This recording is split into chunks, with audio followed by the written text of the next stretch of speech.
بسم اللہ الرحمن الرحیم۔ السلام علیکم، ہمارے چینل میں خوش آمدید ناظرین۔ آج آپ کے لیے میں انتہائی خوفناک، سنسنی خیز اور دلچسپ کہانی لے کر آئی ہوں، لیکن کہانی شروع کرنے سے پہلے آپ سے گزارش ہے کہ اگر آپ ہمارے چینل پر نئے ہیں تو ہمارے چینل کو ضرور سبسکرائب کیجیے تاکہ آپ کو ہماری ویڈیوز سب سے پہلے ملیں۔ امینہ بیگم شہر کی رونقوں کی ہمیشہ سے مخالف تھیں۔ گو شہر میں رہنے کے فائدے اپنی جگہ، پر وہ ہمیشہ سے پرسکون جگہ رہنے کی خواہش مند تھیں۔ گجرانوالہ سے 40 سال پہلے قاسم صاحب سے شادی کر کے وہ کراچی آئی تھیں۔ شوہر کا چھوٹا سا کاروبار تھا اور بس دال روٹی ہی پوری ہو رہی تھی۔ دن مہینے اور مہینے سالوں میں تبدیل ہوتے گئے۔ اس بیچ خدا نے انہیں ایک بیٹے اور ایک بیٹی کی خوشی نصیب کی۔ اللہ کے حکم سے قاسم صاحب کا کاروبار تیزی سے ترقی کرنے لگا۔ امینہ بیگم نے کئی بار اپنے شوہر سے پرسکون ماحول میں گھر لینے کی خواہش کا اظہار کیا۔ قاسم صاحب نے ہمیشہ اپنی بیگم کی خواہشوں کا احترام کیا تھا، مگر گھر لینا ایک متوسط طبقے کے انسان کے لیے تھوڑا مشکل کام ہوتا ہے۔ خدا نے امینہ بیگم اور قاسم صاحب کو ان کے بیٹے بلال کی شادی کی خوشی دکھائی۔ بھابھی کے آنے سے نیلوفر کی خوشی کی انتہا نہ رہی۔ اسے بھابھی کی شکل میں ایک دوست مل گئی تھی۔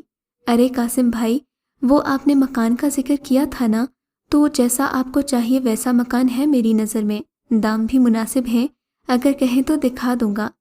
قاسم صاحب کے دوست نے انہیں فون کر کے بتایا تھا، میں گھر والوں سے مشورہ کر کے آپ کو بتاتا ہوں۔ یہ کہہ کر انہوں نے فون رکھ دیا۔ گھر والوں سے مشورہ کر کے طے شدہ دن سب لوگ گھر دیکھنے گئے۔ کراچی سے کچھ فاصلے پر ہی وہ گھر تھا۔ دور دور کچھ مکانات تھے۔ بازار کچھ فاصلے پر ہونے کی وجہ سے علاقہ کافی پرسکون تھا۔ مکان کافی بڑا اور دام بھی کافی کم تھے۔ سبھی کو وہ مکان پسند آیا، خاص کر امینہ بیگم کو، کیونکہ قریب میں کوئی دوسرا مکان نہیں تھا۔ سستا مکان تھا تو قاسم صاحب نے مالک سے زیادہ تفصیل نہیں پوچھی کہ کہیں یہ مکان ہاتھ سے نہ چلا جائے۔ قاسم صاحب اور بلال کے لیے تھوڑی مشکل ہو گئی، کیونکہ ان کی دکان اب کافی زیادہ دور ہو گئی تھی۔ 2 ہفتوں میں ہی قاسم صاحب مکمل طور پر نئے مکان میں منتقل ہو چکے تھے۔ سب لوگ بہت خوش تھے۔ نیلوفر نے اپنے کمرے میں ہرے اور نارچی رنگ کے پردے لگوائے تھے اور بڑی محنت سے اپنے کمرے کو سجایا تھا۔ نیلوفر جب بھی اپنے کمرے کی کھڑکی سے باہر جھانکتی، اسے دور ایک لڑکا کھڑا نظر آتا جو ٹکٹکی باندھے اس کی کھڑکی کی طرف دیکھتا تھا۔ شروع میں تو اس نے کوئی دھیان نہ دیا، پر جب یہ روز ہونے لگا تو اس نے امینہ بیگم سے کہا اور امینہ بیگم نے قاسم صاحب سے شکایت کی۔ قاسم صاحب نے اس لڑکے سے بات کی اور پوچھا، بیٹا تم یہاں کیوں کھڑے رہتے ہو؟ اب اگر کھڑے رہے تو ہم پولیس کے حوالے کر دیں گے۔ مگر لڑکا جواب دیے بغیر ہی وہاں سے چلا گیا۔ ایک دن صبح جب نیلوفر سو کر اٹھی تو اس نے دیکھا کمرے کی ہر چیز سرخ رنگ کی ہو گئی ہے۔ پردے، تکیے کے غلاف، دیواریں، یہاں تک کہ فرش بھی سرخ رنگ کا ہو گیا۔ چیختی ہوئی نیلوفر کمرے سے نکل گئی۔ سب ناشتے کی میز پر تھے۔ نیلوفر بھاگتی ہوئی گئی، امینہ بیگم کے گلے لگ گئی۔ وہ کافی گھبرائے ہوئے انداز میں اپنے کمرے کی طرف اشارہ کرتے ہوئے بولی، سب لال، کوئی ہے وہاں پر؟ نہ چاہتے ہوئے بھی امینہ بیگم نیلوفر کو اس کے کمرے تک لے گئیں۔ ساتھ میں افشاں اور بلال بھی تھے۔ ڈرتے ڈرتے سب کمرے میں گئے، مگر وہاں کچھ بھی لال نہیں تھا۔ بلال نے کھڑکی سے دیکھا، اسے وہی لڑکا نظر آیا۔ نیلوفر کو امینہ بیگم نے دلاسا دیا، یہ تمہارا وہم ہوگا۔ خیر ڈر نے نیلوفر کے دل میں اپنا بیج بو دیا تھا۔ امینہ بیگم اس واقعے سے تھوڑا پریشان ہو گئیں، کیونکہ آج سے پہلے انہوں نے نیلوفر کا ایسا برتاؤ نہیں دیکھا تھا۔ رات کے کھانے کے بعد جب نیلوفر اپنے کمرے میں چلی گئی تو گھر کے باقی افراد نے صبح والے واقعے کے بارے میں بات کی۔ سب صوم و صلات کے پابند تھے، پھر بھی اگلے دن سب نے مل کر گھر میں ایک ختم قرآن کرنے کا فیصلہ کیا۔ اگلے دن فجر کی نماز کے بعد قرآن خوانی ہوئی۔ پھر بلال اور قاسم صاحب دکان کے لیے روانہ ہو گئے۔ باہر انہیں وہی لڑکا نظر آیا جو اس وقت بھی ٹکٹکی باندھے نیلوفر کے کمرے کی طرف دیکھ رہا تھا۔ بلال اس کے پیچھے بھاگا، مگر وہ پھرتی سے ادھر ادھر ہو گیا۔ ایک دن صبح امینہ بیگم نے بلال سے کہا، بیٹا دکان جاتے ہوئے مجھے قریب کے بازار تو چھوڑ دینا، مجھے کچھ سامان لینا ہے۔ امی چھوڑ تو دوں گا پر آپ واپس کیسے آئیں گی؟ بیٹا اس کی فکر نہ کرو، میں آ جاؤں گی۔ قاسم صاحب اور بلال نے امینہ بیگم کو بازار چھوڑا۔ وہ سودا لے کے جب سبزی والے کی دکان پر پہنچی تو دکاندار نے پوچھا، خالہ آپ کو پہلے دیکھا نہیں؟ ہاں بیٹا، ابھی 2 مہینے ہوئے ہیں یہاں آئے ہوئے۔ جو کنویں کے پاس مکان ہے نا وہی، اگر میں غلط نہیں ہوں تو امیر صاحب والا مکان۔ ارے ہاں بھائی، بتاؤ پیسے کتنے ہوئے؟ خالہ برا نہ مانے تو ایک بات کہوں، لوگ کہتے ہیں اس مکان میں آسیب ہے۔ ارے کیا بے جوڑ کی ہانک رہا ہے، یہ آسیب پاسیب کچھ نہیں ہوتا، یہ ہمارے خالی دماغ کی پیداوار ہے۔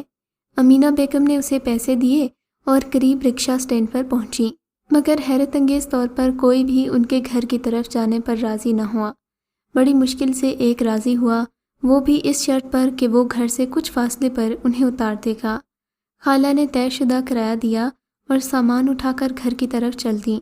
اچانک انہیں محسوس ہوا جیسے کوئی ان کے ساتھ چل رہا ہو۔ انہوں نے آس پاس دیکھا پر کوئی نہ تھا۔ انہوں نے دل میں آیت الکرسی کا ورد کیا اور گھر پہنچ گئیں۔ کافی دنوں کے بعد نیلوفر کے ساتھ کچھ نہ ہوا۔ امینہ بیگم بھی اس واقعے کو نیلوفر کا وہم سمجھ کر بھول گئی تھیں، مگر تقریباً 2 ہفتے ہی گزرے تھے کہ امینہ بیگم دھلے ہوئے کپڑے لے کر الماری میں رکھنے کے لیے جیسے ہی وہاں پہنچیں، انہیں الماری سے خون بہتا نظر آیا۔ اپنے حواس نہ کھوتے ہوئے انہوں نے آیت الکرسی کا ورد کیا، الماری کا دروازہ کھولا پر وہاں کوئی نہ تھا۔ اب انہیں کچھ شک سا ہونے لگا کہ اس گھر میں کوئی بات ہے۔ اس بات کو انہوں نے راز رکھا۔ پھر باورچی خانے میں کھانا بنانے کے لیے پہنچ گئیں۔ وہاں ان کی بہو برتن دھو رہی تھی۔ بہو ذرا پیاز تو دینا، میں کاٹ دوں۔ اور پھر وہ پیاز کاٹنے میں مصروف ہو گئیں۔ اتنے میں انہیں اپنے کان میں کچھ کھسپس محسوس ہوئی، پر انہیں کچھ سمجھ نہ آیا۔ ابھی وہ کچھ اور سمجھنے ہی لگی تھیں کہ اچانک انہیں اپنی گردن پر بے حد دباؤ محسوس ہوا۔ نظریں گھما کر دیکھا تو ان کی بہو پیچھے سے ان کا گلا دبانے کی کوشش کر رہی تھی۔ انہوں نے بہت زور لگا کر اسے پیچھے دھکیلا اور جو گھوم کر دیکھا تو افشاں برتن دھو رہی تھی۔ پسینے میں شرابور پھولی ہوئی سانس سے امینہ بیگم پاس رکھی کرسی پر بیٹھ گئیں۔ اچانک افشاں کی نظر اپنی ساس پر گئی تو بھاگی ہوئی ان کے پاس پہنچی۔ کیا ہوا امی؟ کچھ نہیں بیٹا، بس بلڈ پریشر کم ہو گیا تھا۔ امینہ بیگم نے بات گول کر دی۔ چلے امی، میں آپ کو آپ کے کمرے تک چھوڑ دیتی ہوں۔ ارے نہیں بیٹا، تم کام کرو، میں چلی جاؤں گی۔ افشاں نے انہیں ٹھنڈا شربت دیا اور امینہ بیگم اپنے کمرے کو چل دیں۔ اتنے غیر معمولی واقعات وہم تو نہیں ہو سکتے۔ وہ یہ سوچ ہی رہی تھیں کہ نیلوفر کی ایک دردناک چیخ سنائی دی اور وہ اس کمرے کی طرف دوڑیں۔ ساتھ ہی افشاں بھی نیلوفر کے کمرے کی طرف بھاگی۔ اتنے میں ان کی نظر نیلوفر پر پڑی جو کمرے سے باہر آ چکی تھی۔ اسے دیکھ کر افشاں نے چیخ ماری اور امینہ بیگم کے پیچھے چھپ گئی۔ امینہ بیگم کی آنکھیں نیلوفر کو دیکھ کر خوف سے پھیل گئی تھیں۔ نیلوفر کا چہرہ پورا خون آلودہ تھا۔ ماں اور بھابھی کو دیکھ کر نیلوفر بے ہوش ہو گئی۔ نیلوفر کو اس کے بستر پر لٹا کر امینہ بیگم گہری سوچ میں گم ہو گئیں۔ افشاں ابھی تک خوف سے کپکپا رہی تھی۔ شاید زندگی میں پہلی بار اس نے ایسا منظر دیکھا تھا۔ امی یہ سب کیا تھا؟ امینہ بیگم نے بغیر کچھ کہے نیلوفر کی طرف دیکھا جو اب ہوش میں آ رہی تھی۔ امی مجھے بچا لیں۔ امینہ بیگم نے اس کے سر پر ہاتھ پھیرتے ہوئے پوچھا، کیا ہوا تھا بیٹا؟ نیلوفر نے ڈرتے ڈرتے کہا کہ جب میں غسل خانے میں منہ دھو رہی تھی تو اچانک نل سے پانی کی جگہ خون آنا شروع ہو گیا۔ آئینے میں انتہائی ڈراؤنی شکل نظر آئی۔ اس واقعے سے نیلوفر کو تیز بخار ہو گیا تھا۔ امینہ بیگم نہیں چاہتی تھیں کہ ان سب باتوں کا علم ان کے شوہر یا بیٹے کو ہو، کیونکہ وہ جانتی تھیں کہ قاسم صاحب نے صرف ان کی خواہش پر یہ گھر ایک ایک پیسہ جوڑ کر خریدا تھا، مگر معاملہ بیٹی کا تھا، اس لیے بتانا لازمی ہو گیا۔ رات کو کھانے کی میز پر امینہ بیگم نے جھجکتے ہوئے قاسم صاحب کو تمام غیر معمولی واقعات سے آگاہ کیا۔ ارے بھائی، یہ تمہارا وہم ہی تو ہو سکتا ہے۔ قاسم صاحب بولے، اگر بات صرف میری ہوتی تو میں اسے وہم ہی سمجھتی، مگر افشاں نے بھی یہ سب اپنی آنکھوں سے دیکھا ہے۔ اور وہ سبزی والے کی بات، اس کا کیا؟ ان واقعات سے اس کی سچائی بھی ظاہر ہو جاتی ہے۔ امینہ بیگم ایک ہی سانس میں سب کہہ گئیں۔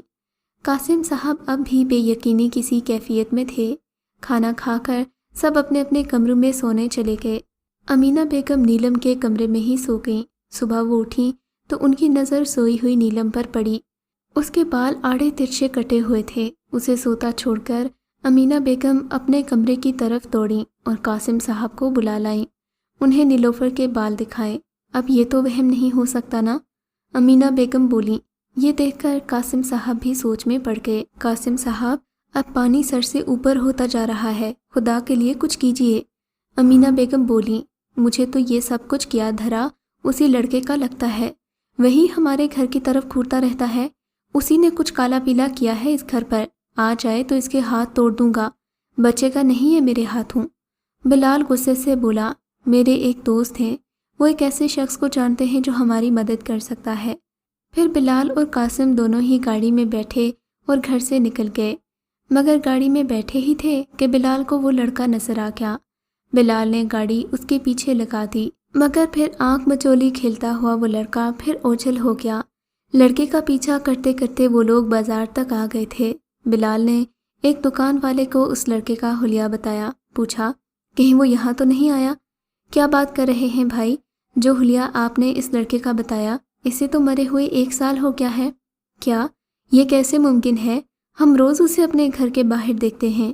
بلال بولا۔ تفصیل جاننے پر دکان والے نے بتایا، وہ لڑکا اپنے ماں باپ اور بہن کے ساتھ اس مکان میں رہنے آئے تھے جہاں ابھی قاسم صاحب رہتے تھے۔ کچھ عرصے کے بعد گھر میں اچانک ہی عجیب و غریب واقعات ہونے لگے۔ پھر ایک دن اس لڑکے کی لاش والدین کو ملی، بہن کا پتہ نہ چلا اور یہ کسی طرح وہاں سے بھاگنے میں کامیاب ہو گیا۔ پر نہ جانے اس لڑکے نے ایسا کیا دیکھا تھا کہ اس کی زبان چلی گئی۔ پھر وہ اس شخص کو روکتا جو اس مکان کی طرف جانے کی کوشش کرتا یا پھر خریدنے کی کوشش کرتا۔ پھر اچانک ہی ایک دن اس کی لاش یہاں بازار سے ہی ملی، پر ہم تو اسے روز دیکھتے ہیں۔